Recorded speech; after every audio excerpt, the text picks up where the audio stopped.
en un libro fundamental sobre as distintas elaborações da idea de experiencia desde Montaigne até Foucault, un libro do Martin Jay que se titula Cantos de experiencia, variações modernas sobre un tema universal.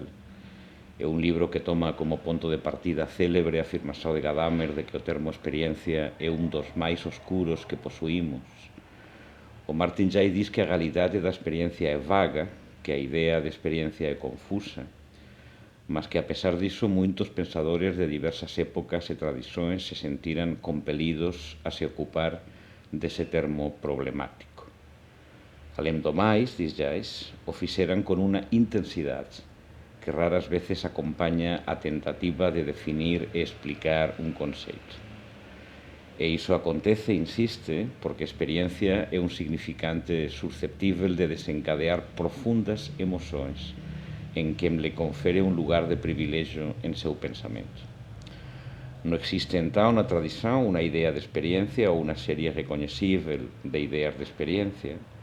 Porén, o que sen dúbida temos é a aparición sincopada de unha serie de cantos de experiencia. Cantos apaixonados, intensos, emocionados e emocionantes, que ten a experiencia como tema ou como motivo principal, si entendemos os termos motivo e tema en seu sentido musical. A experiencia non é unha realidade, unha cosa, un fato, non é fácil de definir nen de identificar, non pode ser objetivada, non pode ser producida e tampouco é un conceito ou unha idea clara e distinta. A experiencia é algo que nos acontece e que ás veces treme ou vibra, algo que nos fai pensar, algo que nos fai sofrer ou gozar, algo que luta pela expresión e que ás veces, algunhas veces, cando cai en maos de alguén capaz de dar forma a ese tremor, entón, somente entón, se converte en canto. E ese canto travesa o tempo e o espazo e resoa en outras experiencias, en outros tremores e en outros cantos. En algunhas ocasións, eses cantos de experiencia son cantos de protesto, de rebeldía, cantos de guerra ou de luta contra as formas dominantes de linguaxe, de pensamento, de subjetividade. Outras veces son cantos de dor, de lamento, cantos que expresan a queixa de unha vida subyugada, violentada,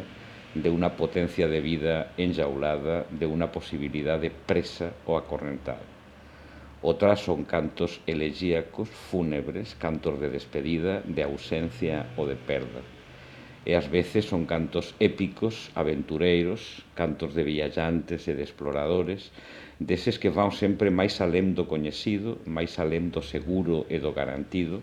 aínda que nos saiban muito ben aonde. Eu fiz tamén meus propios cantos de experiencia, tamén intensos e apaixonados, compostos na súa maior parte como ecos, variações ou resonancias de músicas aleias. Tive a inconsciencia de asinalos e publicarlos, e eses cantos foran lidos até onde sei, con moita generosidade, tal vez porque algunhas persoas se recoñeceran neles, non tanto en súa melodía como en seu ritmo, en seu tom, en seu acento, en súa emoción subyacente, na frecuencia vibratoria de seu baixo continuo. Neste momento non posso sino agradecer esas leituras e dizer que este libro, compilación de textos ya publicados, non é outra cosa que unha forma de gratidão ao mesmo tempo retrospectiva e anticipada, e que non ten outra intención que dar un diapasón ou un tom para a posible continuación de unha conversa na cual se poden ouvir tanto concordancias como discordancias. Debo facer un agradecimento especial a Máis Diferenzas, unha organización dedicada á educación e á cultura inclusivas, non só pela súa acollida sempre incondicional, como tamén no que se refere a este libro, pelo fato de que posa ser ofrecido literalmente entre as linguas. Meus cantos de experiencia estaban referidos á educación e, sobre todo, á leitura. Non traballei nunca a idea de experiencia en relación ás artes, nem en relación ás linguaxes artísticas, meu asunto sempre foi a linguaxe natural, nem en relación ás prácticas artísticas, meu asunto sempre foi a práctica pedagóxica. Digamos que para min, o leitor implícito de meus escritos ou o ouvinte implícito de meus cantos estaba no campo educativo e, sobre todo, no que no campo educativo ten a ver con falar e escutar, con conversar, con ler e con escrever. No entanto, eses cantos foran lidos por artistas, tanto das artes escénicas como das artes plásticas, e non porque ofrezan unha perspectiva sobre as artes ou unha metodoloxía para as artes, mais sim porque algunhas persoas do campo das artes os consideraran inspiradores en relación ao que eles facen e, sobre todo, en relación ao que acontece con eles. É verdade que pensar a educación a partir da experiencia a converte en algo máis parecido con unha arte do que con unha técnica ou unha práctica. É verdade que a partir de aí, a partir da experiencia, tanto a educación como as artes poden compartillar algunhas categorías comuns. Porén, me parece tamén que o fato de que os meus cantos pedagógicos teñan podido resoar con cantos artísticos teña a ver con o fato de que tratei de construir a experiencia como unha categoría vacía, libre,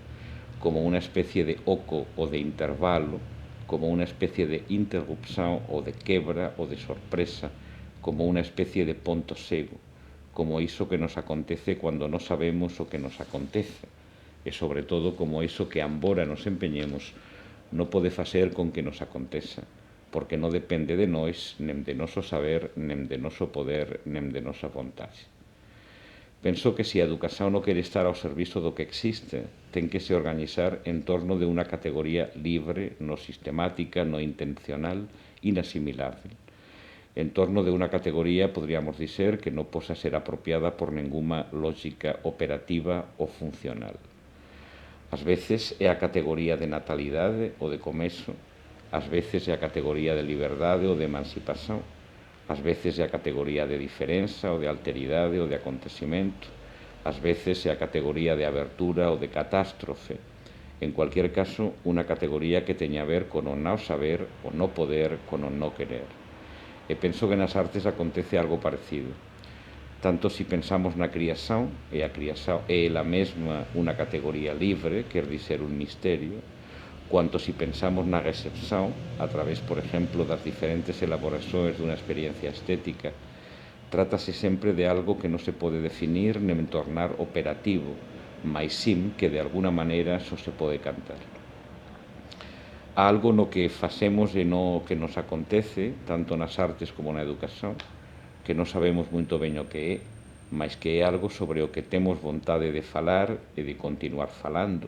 algo sobre o que temos vontade de pensar e de continuar pensando, algo a partir do que temos vontade de cantar e de continuar cantando, porque justamente iso é o que faz con que a educación seja educación, con que a arte seja arte e, certamente, con que a vida esteja viva, ou seja, aberta a súa propia abertura. Así, insistirei para terminar que non se pode pedagogizar, nem didactizar, nem programar, nem producir a experiencia, que a experiencia non pode fundamentar nenhuma técnica, nenhuma práctica, nenhuma metodoloxía, que a experiencia é algo que pertence aos propios fundamentos da vida, cando a vida treme ou se quebra ou desfalece, e que a experiencia que non sabemos o que é, ás veces canta. E para que este prólogo a meus cantos de experiencia comece con ecos de outros cantos, terminarei con 3 citacións. A primeira, do Peter Handke, ten a ver con a experiencia como interrupción e diz así: é verdade que túa lingua de escritor viña e tremía a partir da carencia da fala, unha carencia primaria. Se esa carencia de fala primaria é do que estabas convencido, non se podía escrever, mais carencia de fala hoxe en día como fundamento da escrita. Hoxe en día cada palabra e cada frase están, antes de cualquier cosa, a disposición de todos como si fosen pezas prefabricadas. Há, diz Handke, unha carencia de fala sen a cual non se pode escrever, mais esa carencia de fala, ese enmudecimento, podería ser aplicado tamén, me parece, con poucas variacións, ás artes non verbais, nas quais as formas artísticas, sexan quais foren, tamén están a disposición como se fosen un repertorio de instrumentos dos quais sería preciso apenas se apropiar.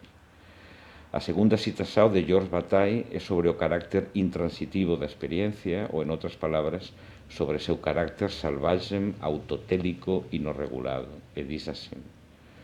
non podendo ter principio en un dogma, o que sería unha actitude moral,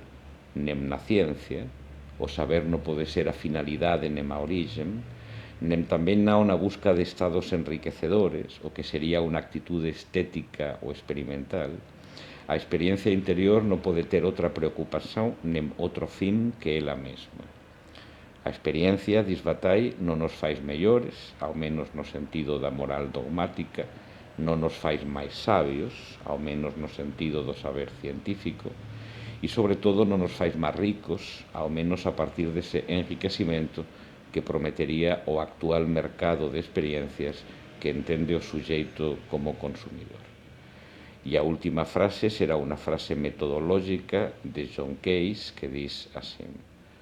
todo o que sei acerca do método é que cando non estou traballando penso ás veces que sei algo, mas cando estou traballando está ben claro que non sei nada.